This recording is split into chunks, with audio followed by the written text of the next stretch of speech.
वज़ीर-ए-आज़म मोदी ने आज इमरजेंसी के 50 साल मुकम्मल होने पर उसे मुल्क की जमहूरी तारीख का स्याह तरीन बाब और संविधान हत्या दिवस करार दिया और इसके खिलाफ लड़ने वालों को सलाम पेश किया। वज़ीर-ए-आज़म मोदी ने सोशल मीडिया प्लेटफॉर्म एक्स पर लिखा कि आज हिंदुस्तान की जमहूरी तारीख के स्याह तरीन बाबों में से एक है। इमरजेंसी के निफाज के 50 साल मुकम्मल हो गए हैं। मुल्क के लोग इस दिन को संविधान हत्या दिवस के तौर पर मनाते हैं। इस दिन आइन में दर्ज अक़दार को पसे पुश्त डाल दिया गया, बुनियादी हुकूक को मुअत्तल कर दिया गया, लीडरों और समाजी कारकुनों को जेलों में डाल दिया गया। वज़ीर-ए-आज़म ने कहा कि दी इमरजेंसी डायरीज़ इमरजेंसी के बरसों के दौरान मेरे सफ़र को बयान करती हैं। उसने उस वक्त की बहुत सी यादें ताज़ा कर दी। कांग्रेस सदर मल्लिकार्जुन खड़गे ने इमरजेंसी के 50 साल मुकम्मल होने पर मरकजी हुकूमत और बीजेपी हुकूमत वाली रियासतों के जरिए मुनक्किद किए जाने वाले प्रोग्रामों पर सवालात उठाए। उन्होंने कहा कि हम आज मुल्क में एक गैर एलानिया इमरजेंसी का सामना कर रहे हैं। बीजेपी हमारी संविधान बचाओ यात्रा से खौफजदा हो चुकी है और इमरजेंसी के 50 साल की बात करने लगी है।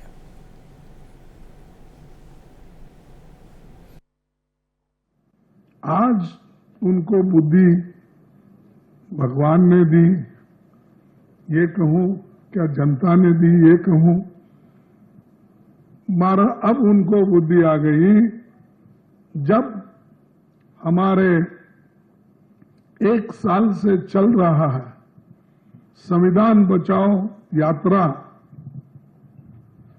उससे बीजेपी घबरा गई।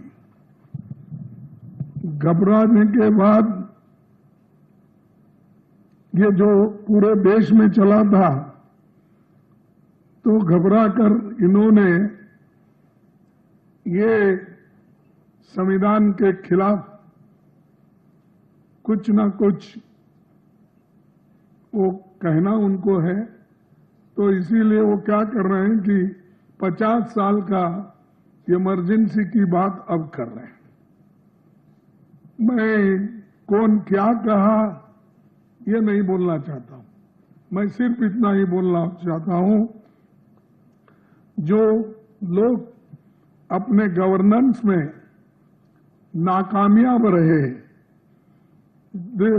कुछ नहीं कर सके और उनकी विफलता इतनी है कि लोग आज इन्फ्लेशन के लिए पूछ रहे हैं